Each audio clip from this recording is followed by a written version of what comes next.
Rizka, kalau saya bilang, Rizka hamba Tuhan. Siapa Tuhannya Rizka? Tuhan Yesus. Tuhan Yesus. Nah, di Matius 11:25 Yesus mengatakan siapa yang Tuhan? Allah.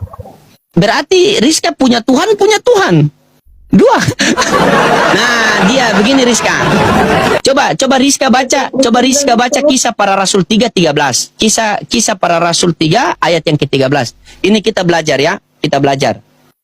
Ini kita belajar, kita kembali ke apa kata Bibel.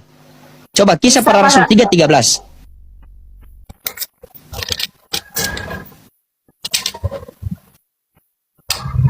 Allah Abraham, Ishak dan Yakub. Allah nenek moyang kita telah memuliakan hambanya, yaitu Yesus yang kamu serahkan dan tolak di depan Pilatus, walaupun Pilatus memutuskan untuk melepaskan dia. Allah Abraham, Ishak, Yakub, nenek moyang kita telah memuliakan hambanya, yaitu siapa?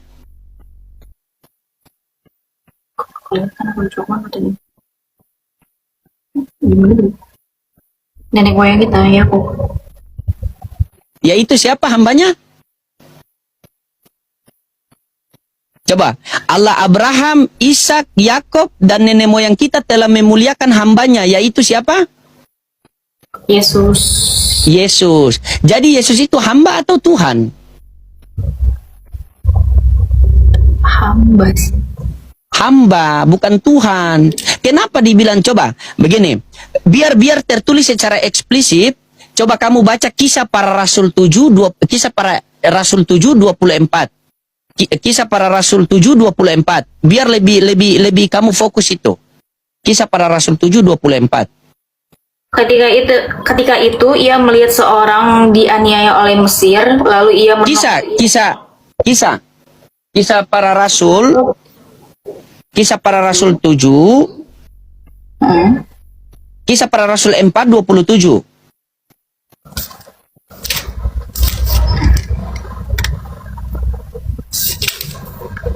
Sebab sesungguhnya telah berkumpul di dalam kota Herodes dan Pontius Pilatus beserta bangsa-bangsa dan suku-suku bangsa Israel melawan Yesus, hamba-Mu yang kudus yang Engkau urapi.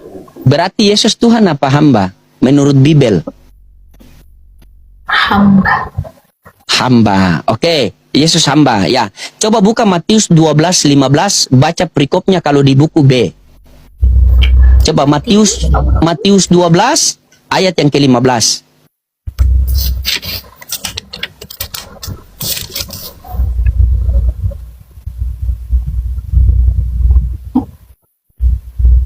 Siapa yang bertelinga hendaklah ia mendengar. Matius 12. Sorry. Matius 12 ayat yang ke-15. Ada perikopnya di situ kalau di buku.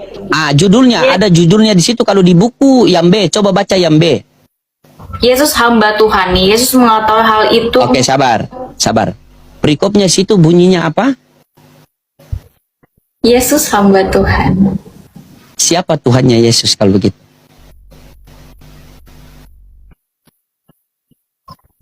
Tuhan. Jujur, harus kembali ke Alkitabiah. Karena begini, kita beragama berarti kita menjadikan bahwa kitab suci adalah pedoman hidup kita. Sepakat? Coba kamu baca Matius 4 nomor 4, itu pegangan buat kamu. Matius 4 nomor 4, itu pegangan buat kamu. Matius 4 nomor 4. Ayat 4. Oh iya, aku pernah ini lagi. Coba. Jawab Yesus, ada tertulis manusia hidup bukan dari roti saja, tetapi dari seperti firman yang keluar dari mulut Allah. Manusia bukan hidup dari roti saja, melainkan dari firman yang keluar dari mulut Allah. Betul? Betul. Jadi, kehidupan kalian harus berlandaskan kitab suci yang tertulis. Betul? Nah, sekarang di dalam kitab suci yang tadi kamu baca itu, di dalam Bibel yang kamu baca tadi itu, Yesus Tuhan apa hamba Tuhan? Terus hamba. Hamba. Terus kenapa kamu Tuhankan dia? Ini perkara hidup dan mati loh, perkara agama loh. Karena kita hidup di dunia tidak selama-lamanya. Ingat, dunia bukan tempat tinggal tetapi tempat untuk meninggal. Musibah yang paling terbesar pada diri kita bukan kita kehilangan harta, pangkat, jabatan, bukan. Musibah yang paling terbesar pada diri kita ketika kita mati tanpa ketaatan kepada Tuhan yang benar. Kegagalan yang paling fatal pada diri kita bukan kita tes polisi gagal, tes PNS gagal, bukan usaha gagal, bukan. Tetapi kegagalan yang paling fatal pada diri kita, maka ketika kita menghadap Tuhan, maka kita tidak mendapat kasih karunia Tuhan.